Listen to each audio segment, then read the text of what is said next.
பாகுபலிக்கு அப்புறமா ஒரு ஹிட்ட கூட கண்ணில் பார்க்காத நம்ம பிரபாஸ் அண்ணன் வரிசையா பல கோடி ப்ராஜெக்டா பண்ணிட்டு இருக்காப்ல. சாஹோல சறுக்கி ராதேஷாம்ல ரணகலமா குத்து வாங்கி ஆதி புருஷ்ல அடிமேல அடி வாங்கி சலார்ல பலார்னு உதவ வாங்கி ஒரு ஹிட்ட கூட கொடுக்க முடியாம ரொம்பவே மூச்சு திணறிக்கிட்டு இருக்காப்ல. அட்லீஸ்ட் இந்த படமாவது ஒரு ஹிட் கொடுக்குன்ற ஒரு ஹோப்போட பல்ல கடிச்சுக்கிட்டு இந்த படத்துல நடிச்சுக்கிட்டு இருக்காரு. படத்துடைய ட்ரைலர் பார்க்கறதுக்கு ஹாலிவுட் லெவலுக்கு இருக்குது. ஆதி புருஷ்ல நம்ம வந்து விஎஃப்எக்ஸ் தான் குறை சொன்னோம். ஆனா இங்க விஎஃப்எக்ஸ் ஹாலிவுட் லெவலுக்கு இவனுக்கு எட்டு வந்து வச்சிருக்காங்க. நாக அஸ்வினுடைய முன்னாடி படமான மகாநதி படத்தை பார்க்கும்போது ஒரு நல்ல படத்தை கொடுத்தாரு. அந்த படத்தை கொடுத்துட்டு அப்படியே சம்பந்தமே இல்லாம ஒரு மிகப்பெரிய பட்ஜெட்ல இந்த அளவுக்கு ஒரு அன்எக்ஸ்பெக்டடான ஒரு பிலிம் குடிப்பாருன்னு சொல்லிட்டு கணக்குள்ள நினைச்சு பார்க்கல. பிரபாஸ் வச்சு இந்த மாதிரியான ஒரு படத்தை எடுத்து வச்சிருக்காரு. இப்போ இந்த ட்ரைலரை பார்க்கும்போது என்ன மாதிரியான ஒரு ஃபீல்லாம் வந்து சொல்லிட்டு இந்த வீடியோல டீடைலா பார்க்கலாம். அதுக்கு முன்னாடி வீடியோ கிளிக் பண்ணி உள்ள வந்திருக்க ஒரு சில பேர் இருப்பீங்க. உங்க எல்லாருக்கும் ஒரு மிகப்பெரிய வணக்கத்தை சொல்லிட்டு ட்ரைலரை பார்த்த எக்ஸ்பீரியன்ஸ் சொல்றேன். லிட்டரலி இந்த ட்ரைலர் பார்க்கிறதுக்கு ரொம்பவே எக்ஸ்பெக்டடா இருந்தேன். ஏன்னா டீசர் ஃபர்ஸ்ட் லுக்லாம் பார்க்கும்போது ரொம்ப இம்ப்ரெசிவா இருந்தது. சம்திங் ஏதோ புதுசா குக் பண்றாங்களோ அப்படின்ற மாதிரி ஒரு ஃபீல் கொடுக்குது. இந்தியன் சினிமாவில் நிறைய படங்கள் டிஃபரெண்டான ஒரு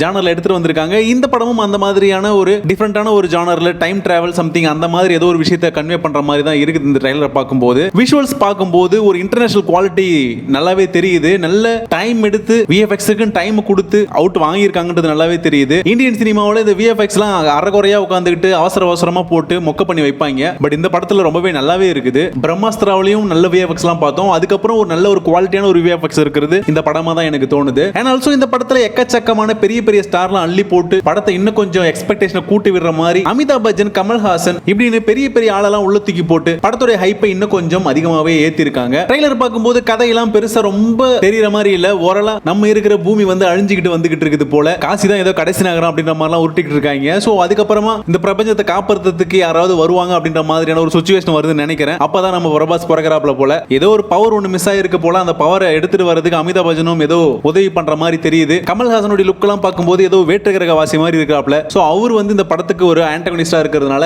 அவரால ஏதாவது குடைச்சல் கொடுத்து இந்த கதை வந்து இந்த பிரபஞ்சத்தை காலி பண்றதுக்கு ஏதாவது சேட்டெல்லாம் பண்ணிட்டு இருக்காரு அப்படின்ற மாதிரி தெரியுது. எக்கச்சக்கமான டெக்னாலஜிக்கலான விஷயங்களை புதுசா கொண்டு வந்திருக்காங்க. பார்க்கிறதுக்கு ரொம்பவே நல்லா இருக்குது. ஆல்ரெடி நிறைய ஹாலிவுட் படங்களை பார்த்தாலும் நம்ம இந்தியன் இண்டஸ்ட்ரியில இந்த மாதிரி விஷயங்கள்லாம் கொண்டு வரது வந்து புதுமையா தான் இருக்குது. ஏன்னா பட்ஜெட்ன்றது வந்து நம்ம கிட்ட எப்பயுமே கொஞ்சம் அடக்கி வாசிப்போம். சோ அதனால இந்த மாதிரி விஷயங்கள்லாம் பார்க்கிறதுக்கு கொஞ்சம் நல்லாவே இருக்குது. புஜ்ஜி அவர், கீர்த்தி சுரேஷ், அந்த காரு, தீபிகா படுகோனுடைய பிரசன்ஸ், திஷா பட்டானியோட ஆக்டிங் இது எல்லாமே வந்து இந்த படத்துக்கு இன்னும் கொஞ்சம் பியூட்டியை கொடுக்கிற மாதிரி தெரியுது. ஓவரால் இந்த ட்ரைலர் பார்க்கும்போது ரொம்ப ஓவரா எக்ஸைட் பண்ணி நம்மள தூண்டி விட்டு இந்த படத்தை பார்க்கணும் அப்படின்ற மாதிரியான ஒரு எக்ஸ்பெக்டேஷனை கிள்ளி விட்டு நம்மள சொரிஞ்சு விட்டு போற மாதிரி எதுவுமே கிடையாது. விஷுவலா டிஃபரெண்டா ஏதோ எடுத்துட்டு வந்திருக்காங்க. ஹோப் வெயிட் பண்ணி பார்ப்போம். இந்த ட்ரைலரை பார்த்து ரொம்ப ஆகாவோன்னு எக்ஸைட் ஆகாம படம் நம்மளுக்கு வந்து நல்ல ஒரு எக்ஸ்பீரியன்ஸ் கொடுத்ததுன்னா இந்த படம் கண்டிப்பா பிரபாஸோட ஒரு கேரியர்ல நல்ல ஒரு டர்னிங் பாயிண்டாவே இருக்கும். பாவம் அந்த மனுஷன் ஆஃப்டர் பாகுபலிக்கு அப்புறம் ரொம்பவே சோகமாவே இருப்பாரு. அவரும் கோடி கோடியா சம்பளம் வாங்கி எவ்வளவு படத்தை நடிச்சு முடிச்சு ஒவ்வொரு படமும் மொக்க வாங்கும்போது பாவம் மனுஷன் நினைச்சு பார்த்தாலே கஷ்டமா இருக்கும். நல்லா வாழ்ந்து கெட்டவன் குடும்பம் மாதிரி இருக்குது பார்க்கிறதுக்கு பிரபாஸோட வாழ்க்கை. ஒரு சின்ன பட்ஜெட் படமாவது பண்ணலாம்.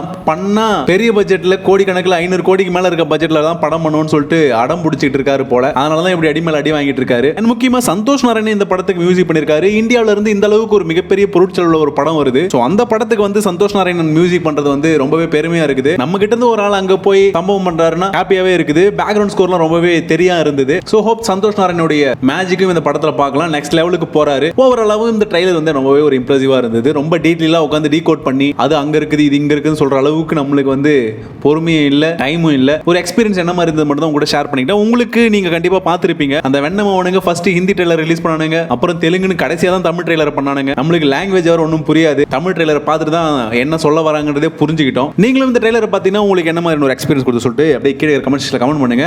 இன்னொரு வீடியோல கண்டிப்பா உங்களை சந்திக்கிறேன். அது வரைக்கும் bye from dude Ashwin. Bye சலங்களா.